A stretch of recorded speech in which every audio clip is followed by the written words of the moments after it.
백내장 수술 굉장히 간단해서 이제 사실 쉽게 생각하시긴 하는데 뭐 그렇게 수술 자체에 대해서 그래서 걱정하지 마세요. 수술은 제가 정말 자신 있게 문제 없게 만들어 드릴 자신이 있으니까 수술은 걱정 안 해도 되는데,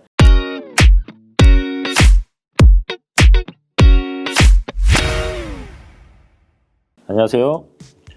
밝은 나노망과 김영준 원장입니다. 백내장 수술은 되게 간단해요. 제가 수술하면 5분에서 10분이면 끝납니다. 그래서 굉장히 간단한 수술로 된 거긴 한데, 왜냐면 이게 한 20년 전에 3박 4일 입원하고 뭐 수술 30분, 1시간씩 걸리고 뭐 그랬었어요. 그렇지만 간단한 수술이지만 관리는 빡셉니다. 열심히 관리하시고 주의할 게 많습니다. 그래서 제가 중요한 것만 몇 가지 찍어서 하세요, 마세요 말씀 좀 드리겠습니다. 자, 수술 전 해야 되는 거, 금주.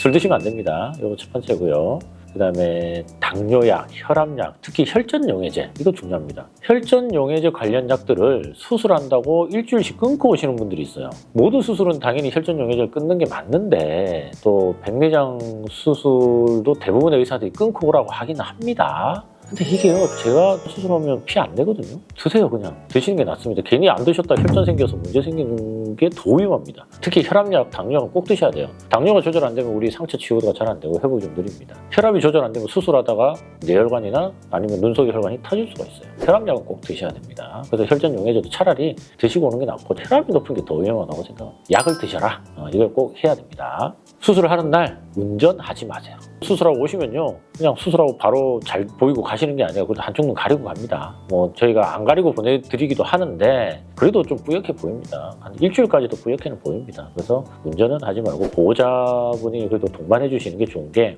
한쪽 눈을 가리고 가면요, 원근감이 떨어져서 계단이 위험하거나 아니면 좀 턱 이런 게 안 보이는 경우가 있어요. 그런 건 보호자분들이 좀 같이 봐주시는 게 좋습니다. 그래서 첫 번째 대중교통을 이용하시는 게 좋고, 대중교통에서도 일단 보호자분은 동반을 하시는 게 좋은데, 그래도 혼자 오시는 분 많아요. 어쨌든 뭐 조심만 하시면 될 것 같습니다. 다음 하지 마라 또 말씀드릴 거예요. 화장하지 말고 오세요. 로션 정도 바르는 거 괜찮은데 그래도 눈 주변에 이게 감염이 되면 안 되기 때문에, 그리고 화장품은 화학약품이잖아요. 이게 눈 속으로 스며들어갔을 때 어떤 반응이 일어날지 모릅니다. 굉장히 위험할 수 있습니다. 그래서 저 웬만하면 화장을 하지 말고 오셔야 됩니다. 그 다음에 뭐 눈 컨디션 관리도 뭐 중요하긴 한데 그거는 그렇게 중요하지는 않으니까 잠만 잘 주무시면 됩니다. 이런 걸 다 떠나서 당일로 오셔서 검사하고 수술하는 것도 충분히 가능하니까 전날 너무 걱정하지 마시고 방금 말씀드린 술 먹지 마라 정도만 생각하고 오시면 될 것 같습니다. 수술 후 이제 진짜 중요하죠. 수술 전은 사실 중요하지 않아요. 근데 수술하고 술 드시면 절대 안 됩니다. 술을 드시면 우리 몸에 술 때문에 면역 반응이 이게 좀 망가질 수가 있어요. 그래서 눈 속에 이유 없는 염증 반응이 생겼을 때 이게 술 먹어서 생긴 건지 감염이 돼서 생긴 건지 알 수가 없습니다. 그래서 염증 반응이 생길 수 있기 때문에 술은 한 달 동안 절대 드시면 안 됩니다. 두 번째, 눈을 째서 아무는 데까지 한 일주일이면 보통 되기 때문에 일주일 정도면 샤워 세수를 하게 합니다. 물 들어가면 안 됩니다. 근데 수영장, 사우나, 목욕탕, 머리가 물에 들어가는 행위 자체는 저희가 한 달까지는 조심하라고 하는데, 일단 상처가 아물긴 하지만 누르면 벌어질 수가 있습니다. 그러니까 압력을 가할 수 있는 어떤 행위든 좋지 않고, 그런 행위가 됐을 때 안 좋은 더러운 물이 눈 속으로 들어갔을 때는 거의 실명에 가까운 문제가 생길 가능성이 많습니다. 일반 식염수 눈 속에 들어가면 절대 안 됩니다. 수술을 한 눈에 들어가면 안 됩니다. 그래서 물 들어가는 걸 조심하는 건 일주일, 그리고 머리가 물에 들어갈 수 있는 행위는 한 달 정도 조심해 주셔야 합니다. 방금 말씀드렸듯이 눈을 누르는 행위가 안 되기 때문에 주무시다가 눌려요. 수술하고서 저희가 정자세로 주무시라고 하거든요. 눈을 누르지 말라고 하는 겁니다. 그럼 반대로 한쪽만 수술했다. 그러면 수술 안 한 쪽으로 누워도 됩니다. 근데 그러다가 자기도 모르게 엎어져서 자면 누르실 수 있으니까 그냥 정자세로 주무시는 게 제일 좋고, 그렇기 때문에 꼭 안대를 하고 주무셔야 됩니다. 단단한 플라스틱 안대를 해서 좀 불편하시더라도 그래도 하셔야 됩니다. 제가 최근에, 이것도 종종 있는 일입니다. 최근에 눈이 갑자기 안 보여서 오시는 분 있는데 보니까 눈이 짜부러져 있어요. 그러니까 눈이 눌려서 눈 내용물이 다 튀어나오셔서 이게 눈 속에 굉장히 심한 염증이 생기신 분들이 있는데 종종 봅니다. 저희가 말씀을 드려도 좀 소홀히 하시거나, 특히 한 1, 2주 지나시면 이게 뭐 잘 보이고 뭐 생활하는데 큰 불편 없고 이 정도 뭐 괜찮은데 하고 또 소홀히 하다가 하필 그날 안대 안 하고 잤는데 눈이 눌려서 오시는 분들이 있어요. 조심하셔야 됩니다.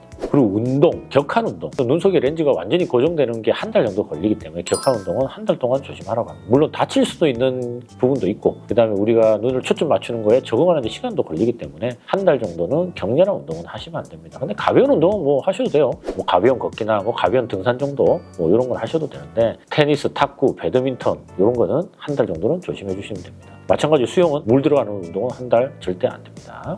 마지막으로 야간에 운전할 때는 초점이 또 다를 수가 있고 원근감이 떨어질 수 있고 특히 백내장 수술하면 빛번짐 현상이 생길 수 있기 때문에 그 빛번짐이 적응이 된 후부터 조심해 주셔야 됩니다. 다음 수술하고 나면 눈이 너무 건조해져요. 사실 뭐 안 건조하다고 하시는 분은 사실 상관없습니다. 건조증이 큰 병이 되는 게 아니기 때문에. 그러나 불편하시면 인공 눈물도 같이 좀 접안해 주신 게 좋긴 한데요. 저는 이거는 하라고는 하는데 해도 된다고 하는데 굳이 먼저 얘기를 하지 않아요. 왜 그러냐면 인공 눈물 넣느라고 중요한 약을 소홀히 하시는 분이 있고 또 실수로 인공 눈물 넣고 바로 약을 넣으면서 이거 약을 희석을 시켜버리는 분이 있어요. 그런 면 때문에 제가 처음부터 넣으라고는 안 하고 그다음에 인공 눈물은 그래도 불편하시면 중간중간에 넣어줘서 보호를 해주시는 게 일단은 좋습니다. 그리고 또 자외선은 차단해 주시는 게 좋아요. 자외선은 수술했다고 차단하라는 얘기는 아니에요. 그냥 모든 사람들이 눈 건강에 좋지 않기 때문에 차단하라고 하는데 백내장을 수술하면 백내장이 없어지잖아요. 눈으로 빛이 많이 들어갑니다. 조금 들어가던 자외선이 이제 많이 들어갑니다. 그러면 더 광독성이 생기겠죠. 그래서 그런 면에서는 조금 더 신경 써서 자외선 차단을 해주시는 게 좀 좋다고 생각합니다. 백내장 수술 굉장히 간단해서 이제 사실 쉽게 생각하시긴 하는데 뭐 그렇게 수술 자체에 대해서 그래서 걱정을 하지 마세요. 수술은 제가 정말 자신 있게 문제없게 만들어 드릴 자신이 있으니까 수술은 걱정 안 해도 되는데 다들 수술이 문제가 아니고 수술 후에 문제가 생겨서 오시는 게 문제입니다. 뭐 문제가 생기는 분들 많이 와요. 대신 저희가 해결을 해드리는 거지 문제를 해결 못하는 건 대부분 아니지만 어쨌든 해결을 해야 되는 상황도 안 좋은 거예요. 문제가 생겼다는 거니까 관리가 중요합니다. 일단 손 잘 씻고 안약 잘 놓고 눈 절대 만지지 말고 누르지 말고 이게 가장 중요합니다. 그 외에 저희가 말씀드린 내용들 다 같이 좀 주지해서 조심해 주시면 크게 어렵지 않은 수술이니까 걱정하지 말고 준비하시면 될 것 같습니다. 지금까지 밝음 나눔안과 김영준 원장이었습니다.